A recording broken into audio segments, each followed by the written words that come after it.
구독자 여러분께 알려드립니다. 오전 6시 종합뉴스 시간이 너무 빠르다는 건의가 많이 들어오고 있습니다. 그래서 다음 주부터는 기존 6시에서 7시로 시간을 1시간 늦춰 조정하도록 하겠습니다. 잦은 시간 변경으로 혼란을 드려 죄송하다는 말씀 드립니다. 3월부터는 오전 7시에 찾아뵙도록 할 테니까요. 오전 7시 꼭 기억해 주십시오. 여러분의 아침을 여는 뉴스데일리 베스트, 지금 바로 시작합니다. 우리나라가 오늘부터 코로나 백신 접종을 시작하면서 한국은 세계에서 102번째 백신 접종국으로 명함을 내밀게 됐습니다. 정세균 국무총리는 집단 면역의 꿈을 실현하겠다는 포부를 밝혔지만 대한민국이 100곳의 나라보다도 못한 나라가 됐다니 국격이 참 말이 아니게 됐습니다. 정부 여당이 4차 재난지원금 지급을 위한 추경 규모를 20조 원으로 검토한 것으로 알려진 가운데 더불어민주당은 추경 재원 마련을 위한 증세론 카드까지 슬그머니 만지작거리고 있습니다. 신년수 청와대 민정수석이 사의를 표명한 결정적인 이유는 이종근 대검찰청 형사부장의 교체가 막판에 무산됐기 때문이었던 것으로 확인됐습니다. 언론의 분석은 이성윤 중앙지검장 유임이 주된 원인이었지만 이유는 따로 있었습니다. 대전고검을 방문한 박범계 법무장관이 당초 고검 검사들과의 간담회를 추진했다가 대상자 대부분이 연가를 내고 출근하지 않아 무산된 것으로 전해졌습니다. 검사들이 윤석열 검찰총장을 반겼던 모습과는 참 대조적이어서 박범계 체면이 종이짝 구겨지듯 구겨졌을 것이란 분석이 나옵니다. 문재인의 가덕도 방문에 국민의힘이 부산시장 보궐선거 운동을 하는 것이라며 탄핵감이라고 비난하자 더불어민주당 정청래가 문재인을 박정희 대통령에 비유하며 반발하고 나섰습니다. 박정희 대통령의 새끼발톱만큼도 못 따라가는 문재인을 추켜 세우는 정청래를 신랄하게 비판합니다. 지난달까지 더불어민주당 윤리심판원에 몸담았던 변호사 A씨가 대리기사를 폭행한 혐의로 경찰의 조사를 받고 있는 것으로 알려져 충격을 주고 있습니다. 폭력적인 사람이 더불어민주당 당원들의 윤리적인 부분을 심판하고 있었던 것인데 더욱 충격적인 건 A씨의 도착지는 집이 아니라 호텔이었습니다. 집권여당 의원 35명이 다음 달로 예정된 한미연합훈련을 연기하라는 성명서를 발표했습니다. 연기의 이유로는 크게 두 가지를 들었는데 근본적으로는 북한을 사랑하는 마음 때문이었습니다. 잠시 후 본 뉴스에서 그 이유를 확인해 보시기 바랍니다.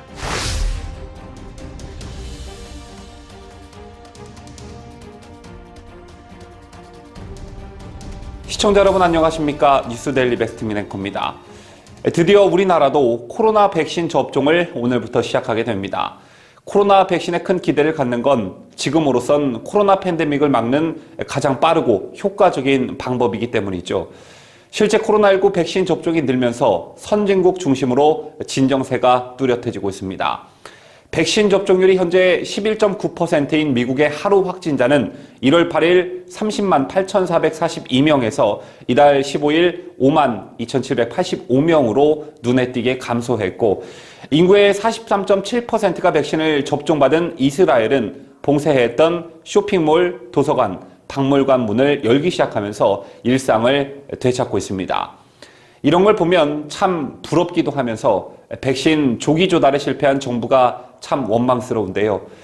각국이 정보기관까지 동원해 백신 확보 전쟁을 벌일 때 우리 정부가 K방역 홍보와 국산 치료제 개발 등에만 매몰되면서 벌어진 일종의 참사라 할 수 있습니다. 그동안 우리나라 확진자 수가 비교적 적었던 것도 현 정부가 잘했기 때문이 아니죠. 역대 정부에서 만들어 놓은 매뉴얼과 시스템, 국민들의 적극적인 협조, 의료진의 노고 덕분에 이룬 성과였습니다. 자, 그런데 정부는 때만 되면 K방역을 자화자찬하기에 바빴습니다. 우리나라에서 코로나 백신 접종이 시작된다는 소식에 반가운 마음이 들면서도 전 세계에서 102번째로 백신 접종을 시작하는 나라가 됐다는 점에서는 왠지 부끄러운 마음이 드는 건 저뿐만은 아닐 거라 생각합니다. 우리나라를 포함한 전 세계 백신 현황 강추천 기자가 정리했습니다.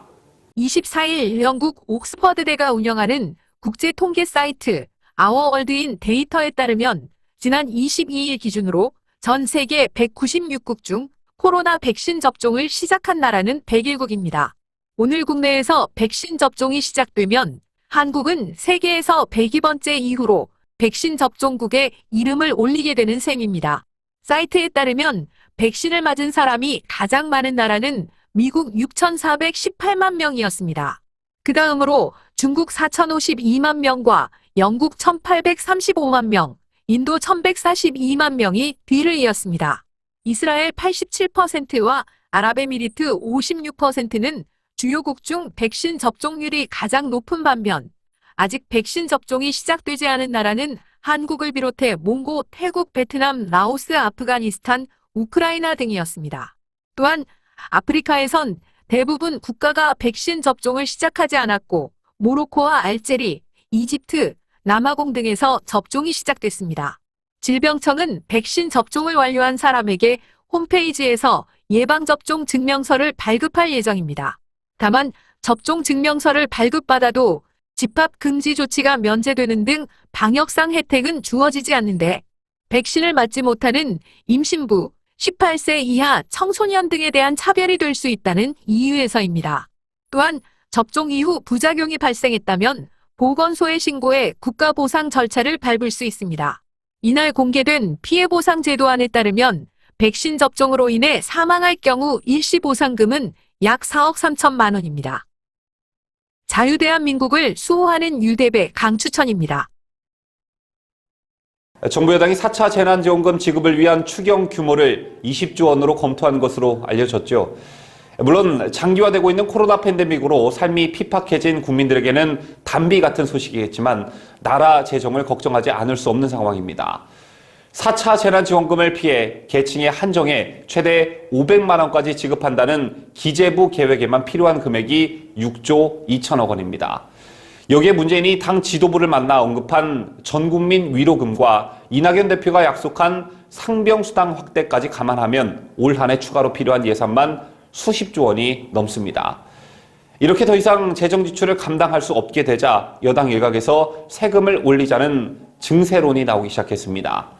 4월 서울 부산시장 재보궐선거가 끝나면 어떤 세금 폭탄이 기다리고 있을지 여당의 움직임 강혜국 기자가 보도합니다. 국회 기획재정위원장인 윤우덕 민주당 의원은 한원동과 통화에서 국가 부채 증가 속도에 우려를 표하며 재난 극복을 위해서는 돈이 필요하다며 지금쯤 받을 것은 받고 내는 것은 더 내는 증세에 대한 정직한 토론을 시작해야 한다고 말했습니다. 윤 위원장은 최근 국회 기재위 전체 회의에서 재정당국에서도 지금쯤 증세 방안을 공론화해야 한다고 생각한다고 언급한 바 있는데요. 4월 보궐선거를 앞둔 민주당 지도부는 그동안 증세는 없다고 해왔습니다. 신복지체제를 정책 비전으로 내세운 이낙연 민주당 대표도 최근 인터뷰에서 복지 재원을 묻는 질문에 벌써 증세 이야기를 하는 것은 놀라운 상상이라고 말했습니다. 국회 과학기술정보방송통신위원회 위원장인 이원웅 민주당 의원이 손실보상제 차원에서 한시적인 부가가치세 인상론을 주장했다가 여론의 문매를 맞기도 했습니다. 하지만 당 안에서는 재난 대응을 위한 증세 관련 법안이 예고돼 있습니다. 민주당 이상민 의원은 코로나와 같은 국난 시기에 고소득자 대기업의 소득 법인세율을 한시적으로 인상하는 법안을 발의할 예정이라고 밝혔습니다. 또 당내 대권 주자인 이재명 경기도지사는 지난 23일 페이스북에 OECD 절반에 불과한 복지를 증세를 통해 늘려가야 한다고 주장했습니다. 한편 국회가 2021년도 본 예산을 대폭 늘리고 추가 경정예산까지 추진하고 있어 재정지표는 더욱 악화된 상태입니다. 기획재정부는 작년 재정준칙 도입을 추진했지만 여야 반대로 국회에서 관련 논의는 현재 중단된 상태입니다. 4월 재보궐선거가 끝나고 어떤 세금 폭탄이 기다리고 있을지 재난지원금 찔끔 받고 세금 왕창 불게 생겼습니다.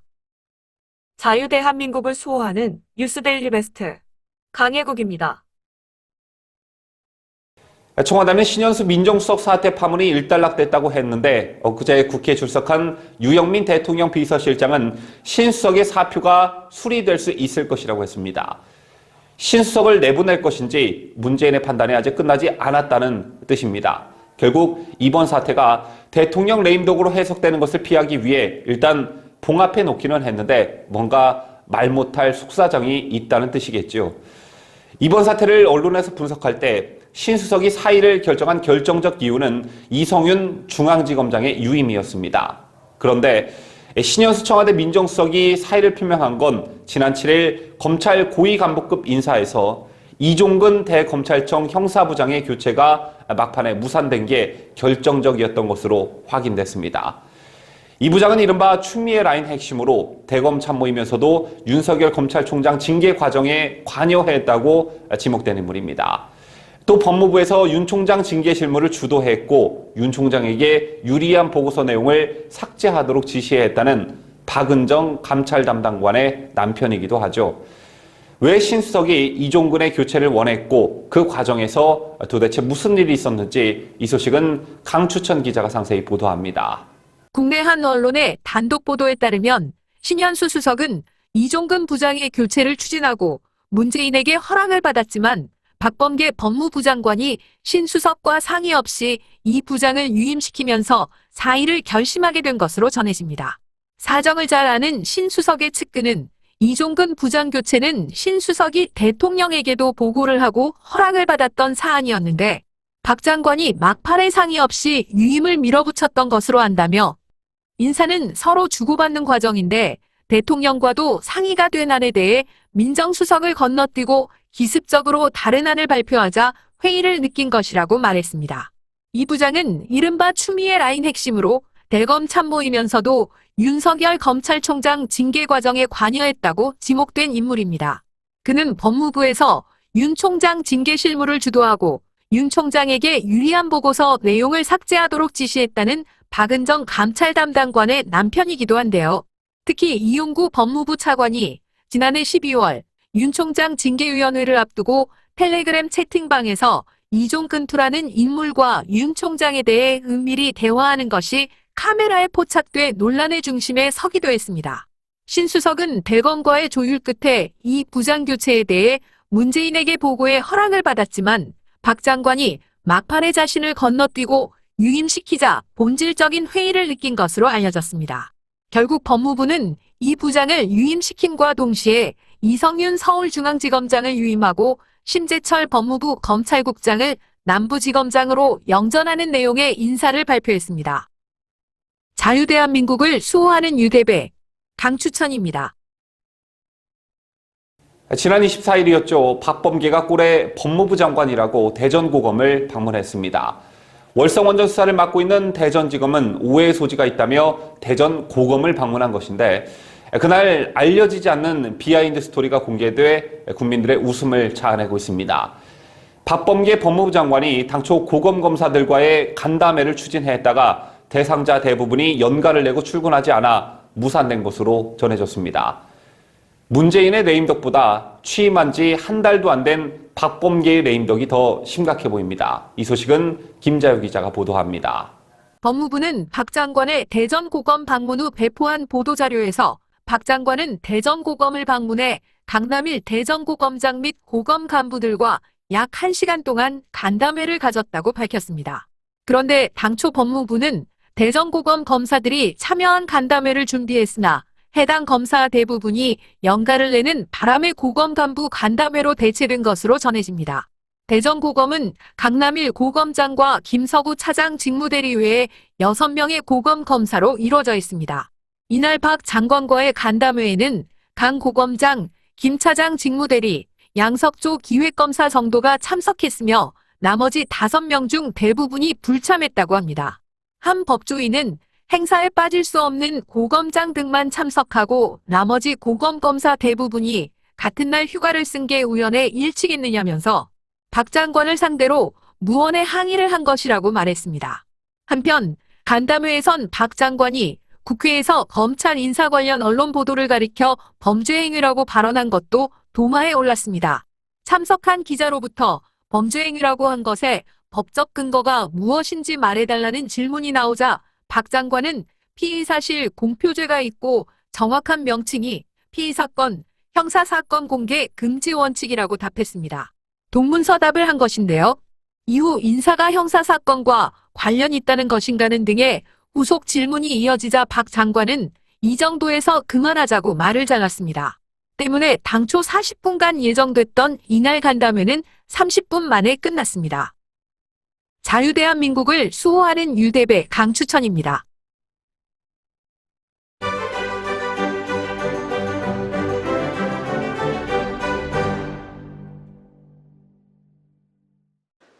문재인이 자신이 거주하는 청와대에서 파견 근무를 했던 남구준 경남지방경찰청장을 초대 국가수사본부장으로 임명했습니다. 남구준의 임기는 바로 오늘부터 시작됩니다. 앞서 지난 22일 김창룡 경찰청장은 변호사 등 5인의 후보자들을 거들떠도 안 보고 남구준을 초대 국수본부장 후보로 단수 추천하면서 경찰의 힘을 더욱 키우려 한다는 비난을 받았죠. 하지만 그 비난들은 전혀 아랑곳하지 않고 문재인은 남구준을 임명했습니다. 국가수사본부는 경찰법 개정에 따라 기존 경찰 사무가 국가경찰, 자치경찰, 수사경찰로 나뉘면서 올해 1월 1일 출범한 조직으로 경찰 수사를 총괄합니다. 수사기관이 참 많이 생겨나서 혼란스러움과 동시에 경찰의 힘이 막대해지는 형국입니다. 지난해 4.15 총선을 목전에 두고 이 동네 저 동네 바쁘게 돌아다니셨던 문재인이 다가오는 4.7 보궐선거를 앞두고 또 같은 짓거리를 하고 있습니다. 문재인이 어제 가덕도 신공항 예정 부지에 직접 두 발로 찾아가서 국토교통부가 가덕 신공항에 대해 역할의 의지를 가져야 한다고 협박하듯 말했습니다. 전날 국토부가 가덕 신공항에 대해 반대 의사를 밝혔다는 소식을 듣자 문재인 속이 부글부글 끓었나 봅니다. 우사인 볼트 뺨치는 속도로 가덕도를 찾아간 걸 보면 말입니다. 25일 문재인은 가덕도 인근 해상 선상에서 신공항 예정지를 둘러보며 관련 보고를 받은 뒤 국토부가 의지를 갖지 못하면 원활한 사업 진행이 쉽지 않을 수 있다고 대통령이 아니라 집권여당 대표처럼 말했습니다. 이 자리에서 변창흠 국토부 장관은 일부 언론에서 마치 국토부가 가덕 신공항을 반대한 것처럼 비춰져 송구하다며 내일 법안이 통과되면 가덕도 신공항 추진에 최선을 다하겠다고 조선시대 내시처럼 빌빌기는 모습을 보였습니다. 지난 19일 국회 국토교통위원회를 통과한 부산 가덕도 신공항 건설 특별법이 예비타당성 조사 면제 등 파격적인 특혜를 담고 있어 부산시장 보궐선거를 의식한 선심성 법안이라는 비판이 거센 상황에서 문재인까지 이렇게 노골적으로 가덕도 공항에 손을 들어주자 국민의힘은 노골적 선거 개입이라며 탄핵 사유에 해당한다고 반발했습니다. 가덕도 신공항은 수십조 단위의 막대한 예산이 들어가는 국책사업인데도 여야가 한 달 뒤 열리는 선거를 의식해 짬짬이로 예타까지 면제해준 데 대한 비판이 높은 상황이죠. 민주당과 손잡고 특별법에 찬성했던 국민의힘인데 문재인의 방문에는 잔뜩 경계하는 모습입니다. 주호영 국민의힘 원내대표는 25일 비상대책위 회의에서 청와대는 한국판 뉴딜 행보라고 선거와 무관하다고 얘기하지만 누가 보더라도 대통령의 도를 넘은 선거 개입이다. 대통령의 노골적 선거 개입은 탄핵 사유에 해당한다는 점을 잊지 말라고 말했습니다. 4차, 5차 재난지원금 공세로도 마음이 놓이지 않았는지 모르기는 해도 가덕도 공항 또 동남권 메가시티로 민주당을 지원하기 위한 선거운동에 나서는 것입니다. 지금까지 민주당은 과거 이명박 대통령이 서울시장 재임 시절 추진했던 뉴타운 사업 현장을 방문했다는 사실만으로 명백한 불법 선거 개입이라며 강하게 반발한 바가 있습니다. 민주당과 문재인 정권이 열세에 몰린 부산시장 보궐선거를 어떻게든 만회해 보려고 안간힘을 쓰고 있지만은 도도한 민심의 흐름 앞에 역부족일 뿐입니다. 우리 당은 대통령의 일정이 끝난 다음에 선거법 위반 혐의에 대해서 검토에 들어갈 것입니다. 이 같은 야당의 반발에 대한민국 최고의 딸랑딸랑이로 평가받는 더불어민주당 소속 정청래 씨가 가만히 있을 수 없죠. 정청래는 문재인을 비판하는 국민의 힘을 두고 감히 박정희 대통령을 거론하며 문재인과 비교질을 했습니다. 정청래는 25일 오후 자신의 페이스북에 문재인 대통령이 1년 만에 부산을 방문했다고 국민의힘이 난리가 났다. 선거 개입으로 탄핵 사유라며 입에 거품을 물었다. 선거 때에는 대통령은 움직이지도 말라는 것인가 라며 국민의힘에게 묻는다. 선거 목적으로 부산에 가지도 않았지만 앞으로 문 대통령의 통치 행위를 사사건건 물고 늘어질 것인가 라며 지금이 어느 시대인데 대통령이 선거 목적으로 행보를 하고 또 어느 시대 국민인데 거기에 영향을 받겠는가라고 입에 거품을 잔뜩 물은 듯 주장했습니다. 그러면서 정청래는 1967년 박정희 대통령은 국회의원 선거에 출마한 김대중 후보를 낙선시킬 목적으로 목포에서 국무회의까지 열었다고 한다. 당시 경제기획원 장관은 목포 지역 공약을 발표하는 명백한 선거운동을 했지만 이런 행위는 공화당 총재라서 그럴 수 있다고 선관위는 문제 삼지 않았다고 한다라고 주장했습니다. 정청래의 주장을 종합하자면 박정희 대통령은 김대중 후보를 낙선시킬 목적이 있었고 문재인은 선거 목적으로 부산에 간 게 아니다라는 것인데 정청래가 뭔가 크게 착각하고 있는 모양입니다. 정청래가 아니다라고 하면 아닌 게 되는 겁니까? 문재인 대변인도 아닌 주제에 선거운동하러 간 게 아니다라고 하면 정청래 말을 믿어줄 사람은 대깨문들 말고는 없을 겁니다. 정청래는 개인적인 주장을 내세우면서 마치 꼭 내 말이 법이다 라는 식으로 말을 하는데 박정희 대통령 아니었으면 입에 풀칠도 못했을 애들이 어디 감히 박정희 대통령과 일개 김정숙 남편 따위를 비교하는지 김겸혁 더불어민주당 의원님의 말을 잠시 빌려 더 이상 국민의 귀를 오염시키지 못하도록 공업용 미싱을 정청래에게 선물로 보내고 싶습니다. 이 공업용 미싱 발언은 김경협의 말을 잠시 빌린 겁니다.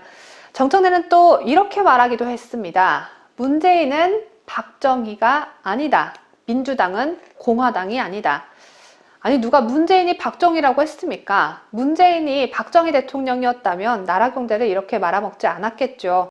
문재인이 박정희 대통령처럼만 했더라면 기업들 죽이는 온갖 정책들 펴지 않았을 거고요.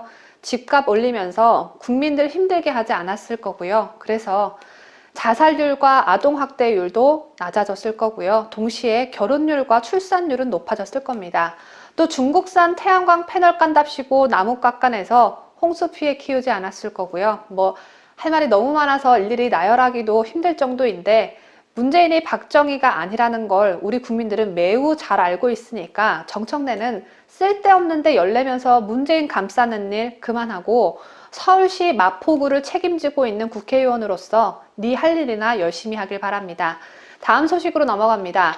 이용구 법무부 차관 택시기사 폭행 2탄이라 불리울 만한 사건이 터져 나왔습니다. 더불어민주당 윤리심판원 전 부원장이 대리운전 기사를 폭행한 혐의로 경찰에 입건됐습니다. 현재는 변호사 활동을 하고 있다는데 이 점도 이용구 차관과 참 비슷하죠. 수사당국에 따르면 서울 영등포경찰서는 지난달까지 민주당 윤리심판원을 맡았던 변호사 A씨를 운행 중 운전자 폭행과 형법상 공무집행방해 혐의로 불구속 입건해 조사 중입니다. 경찰 등에 따르면 A씨는 설 연휴 기간인 지난 13일 오후 8시 30분쯤 서울 이태원동의 한 유명 연예인이 운영하는 카페에서 일행이 부른 대리운전을 이용했습니다.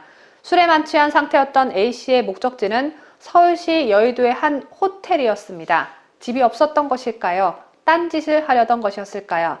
집에 안 들어가고 왜 호텔로 간 건지는 아직 밝혀지지 않았지만 자신의 K9 차량이 출발하자 A씨는 운전 중이던 대리운전 기사 B씨의 옆구리를 때리고 귀를 잡아당겼습니다. 폭행을 당한 대리운전 기사 B씨는 당시 상황을 설명하면서 A씨가 운행 경로를 문제 삼으며 나를 납치하려는 것 아니냐, 무슨 새끼 등 욕설을 하며 폭행을 했다고 말했습니다. 여의도 호텔 앞에 도착하자 A씨는 B씨를 운전석에서 끌어내린 뒤 팔로 머리를 감싸며 헤드락을 하기도 했다고 B씨는 전했습니다. 난데없이 귀를 잡아당기고 납치를 의심하고 정신감정이 시급해 보이는데 이런 사람이 더불어민주당 당원들의 윤리를 심판하는 자리에 있었다니 이제 놀랍지도 않습니다. 이런 자가 더불어민주당 사람들을 심판하니까 민주당이 도덕성은 온데간데 없고 규범을 밥 먹듯 어기고 쾌락만을 추구하나 봅니다.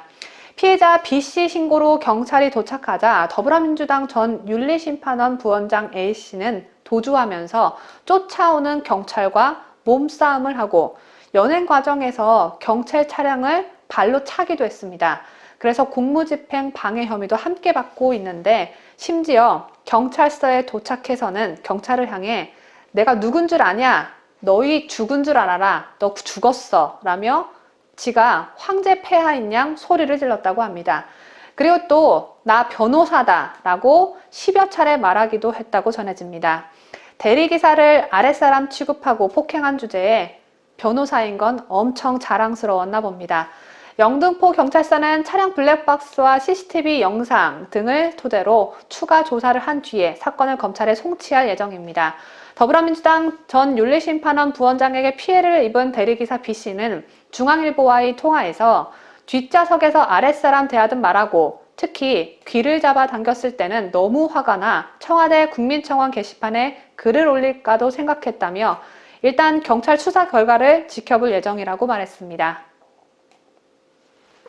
안민석, 윤미향, 김남국, 최강욱 등 여당 의원 35명이 다음 달로 예정된 한미연합훈련을 연기하라고 생떼를 쓰고 있어 논란입니다.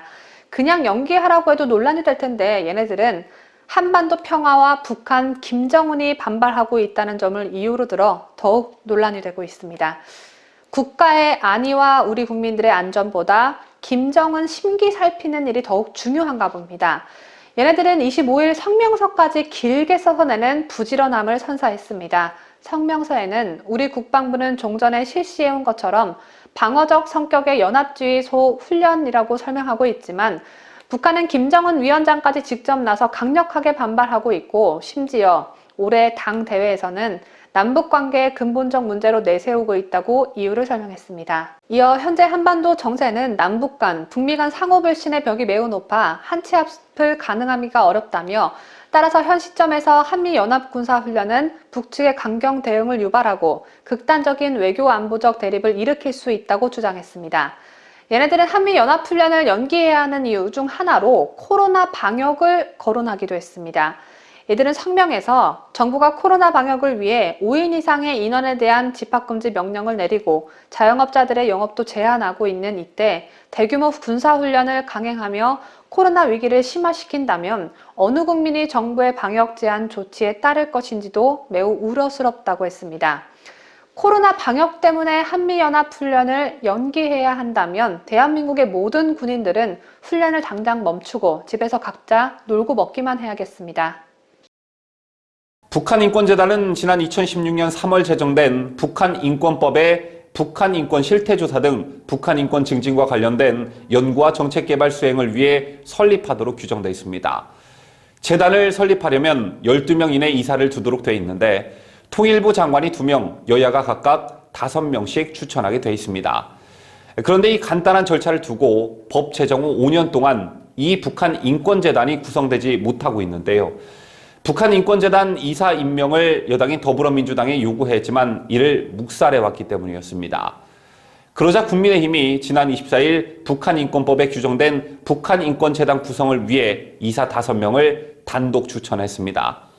추천된 사람들은 통일부 차관을 지냈던 김서구 21세기 국가발전연구원 원장과 김태훈 한반도 인권과 통일을 위한 변호사 모임 상임 대표, 박선영 물망초 이사장, 재성호 중앙대 법대 교수, 마수연 주빌리 통일구국기도회 상임위원 등입니다.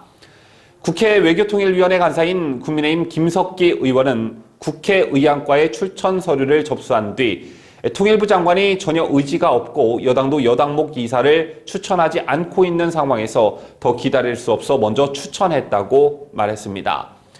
야당 이사 단독 추천으로 법 제정 후 5년을 끌어온 북한인권재단 출범 문제를 놓고 여당 쪽으로 공이 넘어간 형국인데요. 더불어민주당은 인권 중시 입장을 표명하면서도 그 빌어먹을 남북평화 문제로 재단 출범에 뜨뜻미지근한 반응을 보이고 있습니다. 통일부도 국회에 공을 넘기며 북한인권재단 출범에 소극적인 모습을 보이고 있는데요. 앞서 통일부는 재단 출범에 대비해 서울 마포구에 미리 마련했던 재단 사무실을 지난 2018년 예산 절감을 이유로 폐쇄한 바 있습니다. 지난 20일 캐나다 하원은 중국이 신장 위구르 자치군의 위구르족 등 이슬람교를 믿는 소수민족을 대상으로 집단 학살 범죄를 저지르고 있다고 규정한 결의안을 만장일치로 통과시켰습니다. 해당 결의안에는 학살이 계속된다면 캐나다 정부가 IOC에 2022년 베이징 동계올림픽 개최지를 변경하도록 요구할 것이라는 내용도 담겼습니다. 자, 물론 이 결의안은 법적 구속력은 없지만 트루도 캐나다 총리에게 압박 요인으로 작용할 것이란 분석이 많습니다. 자, 그러자 중국이 발끈하고 나섰습니다. 중국 관영 언론은 이에 대해 심각한 결과를 초래할 것이라며 캐나다 의회의 결의안 통과는 중국 내정에 대한 난폭한 간섭이라고 반격했습니다. 한편 중국은 지난해 말 경기장 건설을 모두 마쳤는데요. 그러나 신종 코로나 바이러스 상황 때문에 한 해 연기된 도쿄 하계 올림픽이 취소될 가능성이 제기되고 있어 베이징 동계 올림픽이 예정대로 정상적으로 열릴지는 불투명한 상황입니다. 여기에 엎친 데 덮친 격으로 중국의 인권 탄압을 이유로 베이징 올림픽을 보이콧하자는 움직임이 심하게 일고 있습니다. 앞서 언급한 캐나다 말고도 지난 3일에는 180여 개 인권단체가 참여한 연합체가 전 세계 정상들에게 베이징 동계올림픽 보이콧을 촉구하는 공개 서한을 발표했습니다. 이 밖에 미국 상원의원 일부는 베이징 동계올림픽 철회 결의안을 제출한 바 있습니다. 저희가 준비한 소식은 다 전해드렸습니다. 시청자 여러분께서 남겨주신 소중한 댓글을 소개하는 시간입니다.